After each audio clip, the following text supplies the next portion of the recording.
Order, order. মহামান্য আদালত, মুন্নার বিরুদ্ধে কোনো সাক্ষ্য প্রমাণ আদালতে উপস্থিত করতে পারেনি, তাই আমি মুন্নাকে বেকসুর খালাস দেবার জন্য আবেদন করে আমার বক্তব্য শেষ করছি।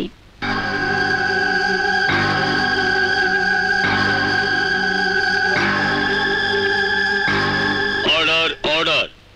যেহেতু মুন্নার বিরুদ্ধে কোনো সাক্ষী প্রমাণ বাদীপক্ষ আদালতে দাখিল করতে পারেনি, তার অপরাধ প্রমাণিত হয়নি, সেহেতু এই আদালত তাকে বেকসুর খালাস দিচ্ছে।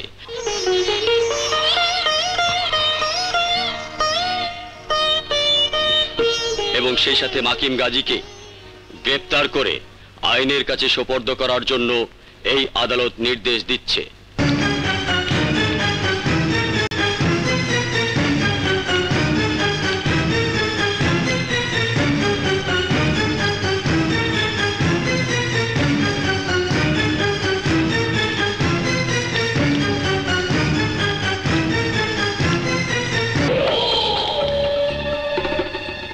শোন মুন্না, কোন জেলে আমাকে আটকিয়ে রাখতে পারে না।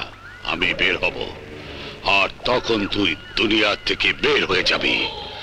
তোকে একেবারে চিরতরে মুক্তি দিয়ে দেব।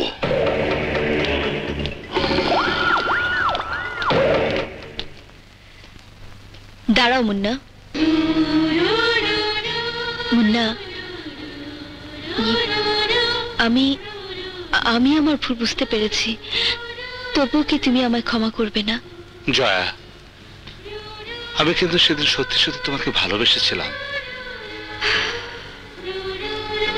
তুমি যাবে আমার সাথে? কোথায়?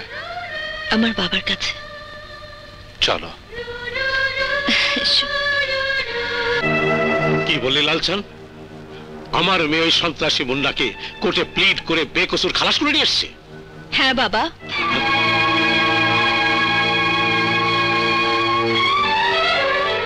এসো বাবা, আমরা ওকে ভুল বুঝেছিলাম। মুন্না আসলে সন্ত্রাসী নয়, পরোপকারী।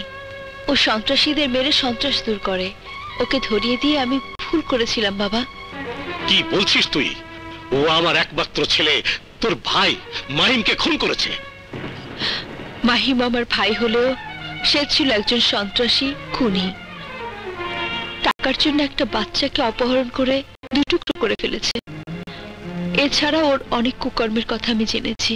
সব মিথ্যে, সব মিথ্যে। ও আমার ছেলের খুনি। তুই বড় ভুল করেছিস, ওকে ছাড়িয়ে নে। না না বাবা, ওকে শুধু আমি ছাড়িয়ে আনিনি, আমি সিদ্ধান্ত নিয়েছি ওকে আমি বিয়ে করব। ও, তুই তাহলে ভালোবাসার ফাঁদ পাততে গিয়ে নিজেই সেই ফাঁদে পড়েছিস? তোর শিক্ষা, দীক্ষা, বিবেক, বুদ্ধি, মন, মানসিকতা সব শেষ হয়ে গেছে। না বাবা, আমার শিক্ষা, আমার বিবেক, আমার মন বলছে আমি যা করতে যাচ্ছি তা ভালো।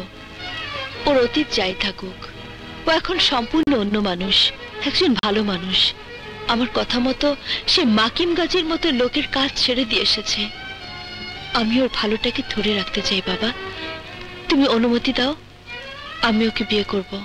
আমার ছেলের খুনি একটা সন্ত্রাসী আমার মেয়ের স্বামী হবে, একথা ভাবতে আমার শরীর ঘৃণায় চলে যাচ্ছে।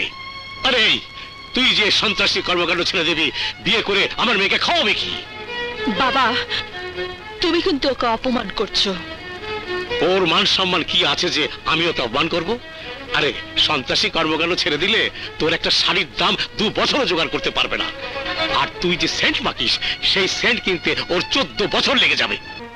মির্জা সাহেব, আপনার সব কথার উত্তর আমি এক্ষুনি দিতে পারি। এ মুন্না কি তা আপনার অজানা নয়। আমি জয়ের কাছে প্রতিজ্ঞা করেছি আমি আর খারাপ কিছু করব না, তাই আপনার সব অপমান নীরবে সহ্য করছি। অপমানের কিছুই তুই এখনো দেখিসনি। তোর কপাল ভালো, আমার মেয়ের সঙ্গে তুই আমার সামনে এসেছিস। তাই বলছি তুই এখান থেকে চলে যা, নইলে দারোয়ান ডেকে এখান থেকে বের করে দেবো। যা, বেরিয়ে যা। বাবা, মুন্নাকে এসব কথা বলে তুমি শুধু ওকে নয় আমাকে অপমান করছো। দম্ভ অহংকারে তুমি ডুবে গেছো, তাই সন্তানের ভালো মন্দ কিছুই তোমার বিবেককে নাড়া দেয় না। আমি ওকে নিয়ে চলে যাচ্ছি, পারলে পারলে দূর থেকে তুমি আমাদেরকে দোয়া করো। চলো মুন্না, এসো।